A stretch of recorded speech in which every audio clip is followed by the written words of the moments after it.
Update news.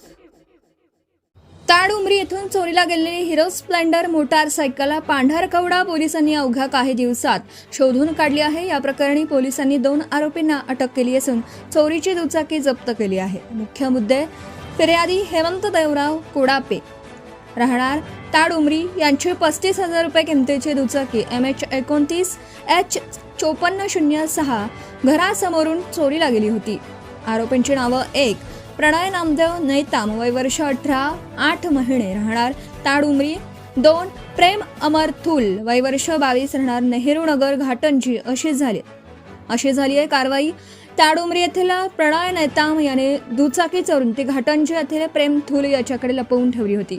Pandharkawada गुन्हे प्रकटीकरण पथकाने गोपनीय माहिती व तांत्रिक तपासाच्या आधारे प्रेम थुल यांच्या घरातून दुचाकी जप्त करत दोघांनाही बेड्या ठोकल्या। यवतमाळचे पोलीस अधीक्षक कुमार चिंता, अपर पोलीस अधीक्षक अशोक थोरात आणि सहाय्यक पोलीस अधीक्षक रॉबिन बन्सल यांच्या मार्गदर्शनाखाली पांढरकवडाचे ठाणेदार पोलीस निरीक्षक LD तावरे, पोलीस उपनिरीक्षक नितीन सुधीर आणि DB पथकाने ही यशस्वी कामगिरी केली। पुढील तपास पोलीस कॉन्स्टेबल संदीप मडावी व जया रोगे करत आहेत। संपादक Syed Mateen. Subscribe now and press the bell icon. Never miss an update.